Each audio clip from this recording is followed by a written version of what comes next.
ನಮಸ್ಕಾರ ವೀಕ್ಷಕರೇ, ಪ್ರತಿದಿನದ ಗಾರ್ಡನಿಂಗ್ ಲಾಸ್ಗೆ ನಿಮ್ಗೆಲ್ಲರಿಗೂ ಸ್ವಾಗತ. ಇವತ್ತು ನಾ ಮನ್ಯಾಗನ ಒಂದು ಚಲೋದು ಫರ್ಟಿಲೈಸರ್ ಮಾಡೋದು ಹೇಳ್ಕೊಡತ್ತೀನಿ ನೋಡ್ರಿ. ಏನಂದ್ರೆ ನೀವು ಕಟ್ಟದ ಮಜ್ಜಿಗೆ ಇಲ್ಲ ಅಂದ್ರೆ ಹಾಲು ಒಡೆದ ನೀರು ಪನ್ನೀರ್ ತೆಗೆದ್ಮೇಲೆ ಉಳ್ಕೊಂಡಿರ್ತಾವಲ್ಲ ಅವನ್ನ ಅದಕ್ಕೆ ಒಂದು ದಿವ್ಸ ನೀವು ಫರ್ಮೆಂಟ್ ಹಾಕಕ್ಕೆ ಬಿಡ್ರಿ, ಇಲ್ಲಾಂದ್ರೆ ಹಂಗಾರ ತೊಗೊಳ್ರಿ. ನಾನು ಒಂದು 12 ತಾಸು ಹಂಗೆ ಫರ್ಮೆಂಟ್ ಹಾಕಿ ಬಿಟ್ಟೀನಿ. ಅದಕ್ಕೆ ಒಂದು ಸ್ಪೂನ್ ಅರಶಿನ ಹಾಕಿ ಇನ್ನೊಂದು ಸ್ವಲ್ಪ ನೀರು ಹಾಕಿ ಸ್ವಲ್ಪ ತೆಳ್ಳಗೆ ಮಾಡ್ಕೊಳತ್ತೀನಿ. ಯಾಕಂದ್ರೆ ಸ್ವಲ್ಪ ತಿಳಿ ಆತಂದ್ರೆ ಚಲೋ ಅದು. ಪೂರ ಗಟ್ಟಿತ್ತಂದ್ರೆ ಒಂದು ಸ್ವಲ್ಪ ಫಂಗಸ್ ಆಗೋ ಚಾನ್ಸಸ್ ಆರಾಗದು. ಇವಾಗ ಮಳೆ ಬರತ್ತಲ್ಲ, ಅದಕ್ಕೆ ನಂದು ಮನಿ ಪ್ಲಾಂಟ್ನು ಗ್ರೋತ್ ಕಡಿಮೆ ಆಗಿತ್ತು. ಈಗಂತೂ ಇವು ಪೇರು ಗಿಡ ಚಂದಾಗಿ ಹಣ್ಣು ಬಿಡಾತಾವು, ಅದಕ್ಕೂ ಬೇಕಾಗೈತಿ. ಆಮೇಲೆ ನೋಡ್ರಿ ಹಾಗಲಕಾಯಿ ಗಿಡ ನೋಡ್ರಿ ನಂದು ಒಟ್ಟು ಸೈಜ ದೊಡ್ಡವಾಗಲು. ಹಾಗಲಕಾಯಿ ಪ್ಲಾಂಟ್ ಇದೆ ಚಂದ ಬೆಳೆಯತೈತಿ, ಒಳ್ಳೆ ಚಿಗುರು ಬಿಡಾತೈತಿ. ಅದ್ರದ್ದು ಸೈಜ ಸಣ್ಣವಾಗಿದ್ವು. ಹಂಗೆ ನಾ ಅದ್ರಾಗ ಒಂದು ಹಣ್ಣಾಗಕ್ಕೆ ಹಂಗೆ ಬಿಟ್ಟೀನಿ. ಅದ್ರೊಳಗನ ಪಕ್ವಾತ ಅಂತಂದ್ರೆ ಆ ಬೀಜನ ಮತ್ತೆ ಇನ್ನೊಂದ್ಸರಿ ಜರ್ಮಿನೇಟ್ ಮಾಡಲಿಕ್ಕೆ ಮತ್ತು ನಾನು ಗಿಡ ಬೆಳೆಸ್ಲಿಕ್ಕೆ ಚಲೋ ಆಕತಿ. ಇನ್ನದು ನಂದು ಹೊರಗಿನ ಗಾರ್ಡನ್ ಹಾಲತ್ ನೋಡ್ರಿ ಹೆಂಗಾಗೈತಿ.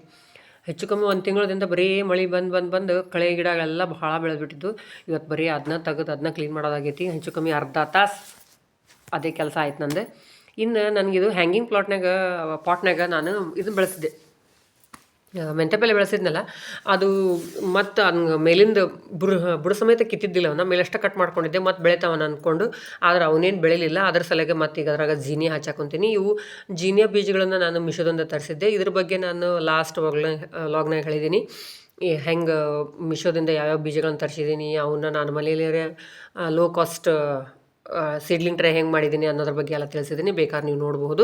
ನಾನು 8 ಇಂಚಿಂದು ಉದ್ದ ಪಾಟ್ಸ್ ಅದಾವು, ಅದರೊಳಗೆ 2 ಹಚ್ಚಾತೀನಿ. ಯಾಕಂತಂದ್ರೆ ಇದಕ್ಕೆ ಬೇರುಗಳ ಬೆಳಿಲಿಕ್ಕಂತೂ ಸ್ವಲ್ಪ ಅವಕಾಶ ಅಂತೂ ಬೇಕಲ್ಲ. ಭಾಳ ಸಣ್ಣದಾಗಿ ಹಚ್ಲಿಕ್ಕೆ ನಡೆಯಂಗಿಲ್ಲ ಇವು. ಆಮೇಲೆ ನಾನು ಸೀಡ್ಲಿಂಗ್ ಟ್ರೇ, ಆಮೇಲೆ ಸಣ್ಣ ಗಿಡಗಳನ್ನ ಹಚ್ಚಲಿಕ್ಕೆ ಪಾಟ್ಸ್ ಎಲ್ಲ ನಮ್ಮ ಮನೆಗಿರೋ ಪ್ಲಾಸ್ಟಿಕ್ ಡಬ್ಬಗಳು, ಐಸ್ ಕ್ರೀಮ್ ಡಬ್ಬಗಳು, ಆಮೇಲೆ ಜೂನಿಬೆಲೆ ಡಬ್ಬಿ ಇಂಥವ ಯೂಸ್ ಮಾಡ್ತೀನಿ. ಯಾಕಂದ್ರೆ ಪ್ಲಾಸ್ಟಿಕ್ ರೀಯೂಸ್ ಮಾಡಲಿಕ್ಕೆ ನಾನು ಭಾಳ ಎಲ್ಲರಿಗೂ ರೆಕಮೆಂಡು ಮಾಡ್ತೀನಿ. ಆಮೇಲೆ ನಾನು ಮಾಡ್ತೀನಿ. ಇದಕ್ಕೆ ಬರೀ ಮತ್ತು ಅಷ್ಟು ಹಾಕಿ ಬಿಟ್ಟಿಲ್ಲ, ಮತ್ತು ಮೇಲ್ಗಡೆದು ಮಣ್ಣು ಹಾಕಿನ ಒಂದು ಸ್ವಲ್ಪ ಮಣ್ಣಿನ ಪ್ರಮಾಣ ಭಾಳ ಕಡಿಮೆ ಆಗಿತ್ತು. ಆಮೇಲೆ ಇನ್ನೊಂದು ನೋಡ್ರಿ, ಇದು ಲಿಕ್ವಿಡ್ ಒಳ್ಳೆ ಫರ್ಟಿಲೈಸರ್ ಅಂದ್ರೆ ಅಕ್ಕಿ ತೊಳೆದ ನೀರು ನಾನು ಮಧ್ಯಾಹ್ನ ಇಟ್ಟಿದ್ದು ಸಾಯಂಕಾಲ ಮೇಲೆ ಹಾಕ್ತೀನಿ. ನಿಮಗೆ ನನ್ನ ಲಾಗ್ ಇಷ್ಟ ಆದರೆ ಲೈಕ್, ಶೇರ್ ಆ್ಯಂಡ್ ಸಬ್ಸ್ಕ್ರೈಬ್ ಮಾಡಿರಿ. ಧನ್ಯವಾದಗಳು.